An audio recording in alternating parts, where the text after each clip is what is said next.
Hey, hello. Okay, let's get started. So when I first got into lighting, it was efficient cinematic lighting with Jeremy Vickery, and I found it on Gnomon. It was really helpful. And anyway, so I took that tutorial and I started doing some tests with it. So eventually I ended up with things like this room and, very basic lighting until you can get a little bit more complicated. But the more important thing is that you did the basic lighting before anything else. There we go. There's some more photos. Basic rooms. What I'll be talking about again is basic light setup, because that basic light setup, never forget it. It'll take you very far. And eventually, this is again basic light setup. And when I'm doing thumbnails, it's basically this as well. And okay, so let's see. So the differences are with this, first of all, this is Mental Ray. So I'm now working with Renderman 22.6. So the differences are, starting with Jeremy Vickery's tutorial, in Mental Ray. Okay. Instead of making global illumination for the whole scene, what instead we had to do was make a sphere, so a giant sphere, and we turn the color to black and we turn the incandescence up. So that gave us like a good overall look and some shadows just to begin with, but it wasn't over yet. Then what we had to do is we had to type in this occlusion. So again, just making sure, here we go. Min-amp occlusion connected to your Lambert there, as you can see. And that would give you an overall look. I think it was very basic. It was like this. Overall look of some lighting until later on you added in some lights to the scene. And what you could do with this, again, just going back, what you could do with your ambient occlusion is you could heighten your samples, use the overall color, and then the dark for your overall shadow, so your shadow color essentially, and your max distance. So that was very helpful. Again, very basic. Take a nerve sphere and just type in that ambient occlusion and you're going to have a room that looks like it's lit. No problem.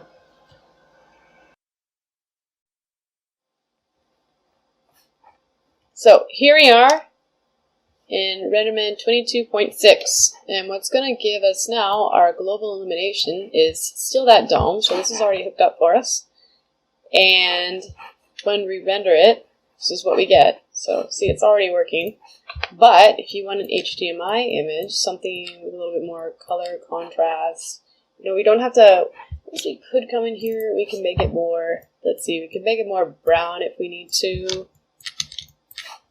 Then you have your shadow colors. We'll play with that a bit and we just see. Okay, so see, it's already making it a little bit more brown, a little too dark. So we got here. I'm just gonna go to view.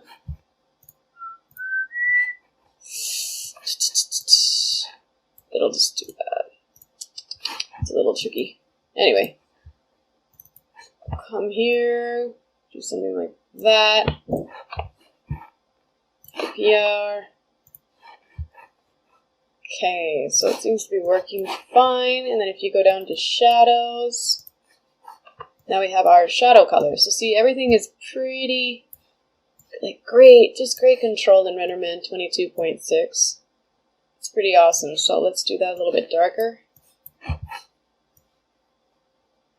IPR. Let's try that.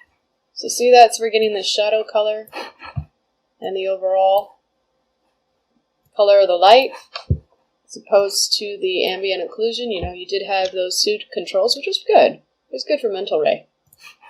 But again, now we have more control. Sorry for the lack of the wall, but just doing something really quick. But anyway, if you didn't want any of this, if you wanted an HDMI image, now it's totally possible.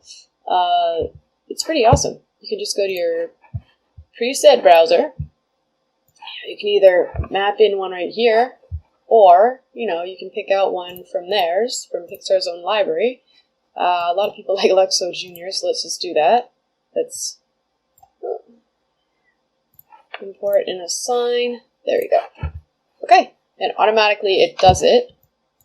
Let's just see if we're getting those colors again.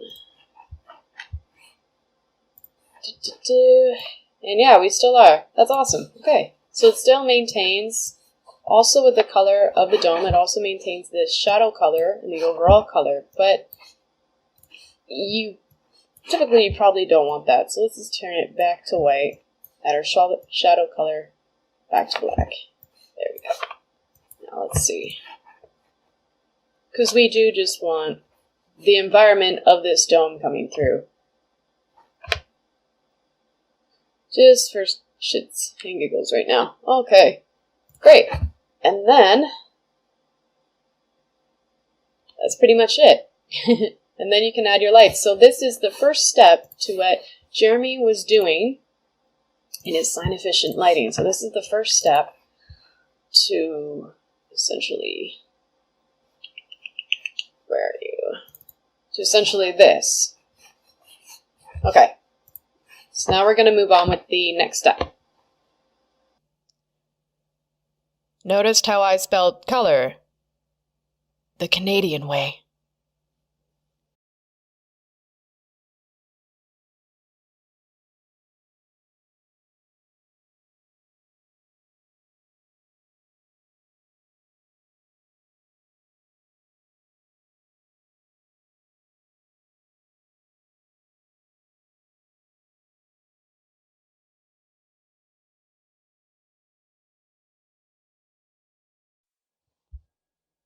Alright, so also, let's close that. So you have this here. Let's say you just wanted it in the room. What you do, like just the light coming through, like maybe you can crop your camera so that it's right here or somewhere else. Make a smart decision where you want to crop it so you don't get any of this. But in case, if you just wanted light coming through the room, simple and normal, like depending on your film gate here. A resolution gate, that's film gate. Yeah, that's film gate. Okay. Or you could set it to resolution gate. Have fun with these. Anyway, you can come down, click on this, come down, you go to Renderman, and you go to Portals, and then you click on this box. And right away, it should give you a portal light. And this is pretty cool. You're going to turn this around. You're not going to turn it around like this. You're going to come to your channels. You're going to affect the Y. So what is that? That it would be 180 degrees. Make sure that you use this channel box for scaling or rotating anything. It's pretty useful. It just makes things a lot quicker and more accurate. Alright, so we got our portal light. We're making sure it's through that window. Alright, let's see.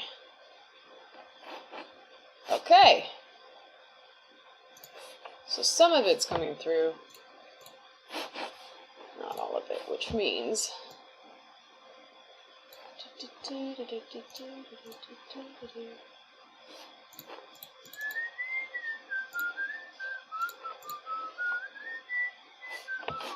Let's see, first if we can, the intensity, push it up.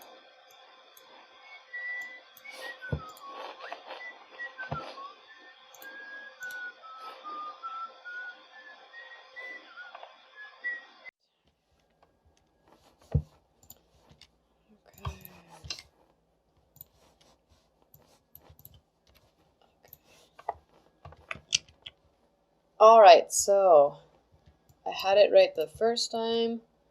There we go. That portal light should be shining through the window.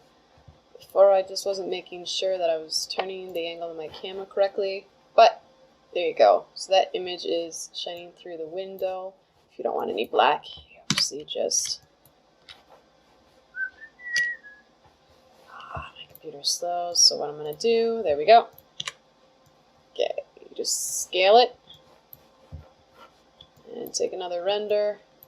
See if that's coming through the window. Yeah, perfect. See, no black.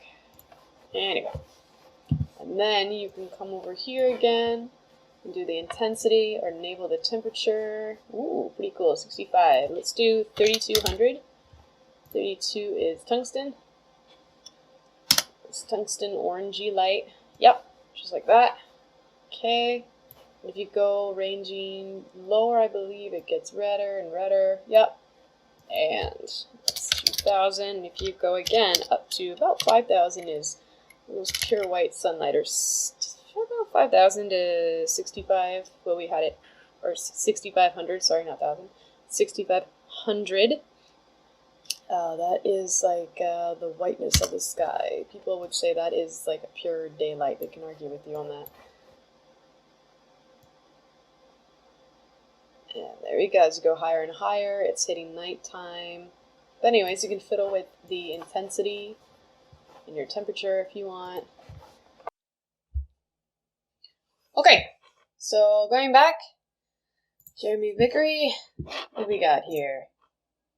Okay, so light linking, dun dun dun dun. Here's the difference. So you go into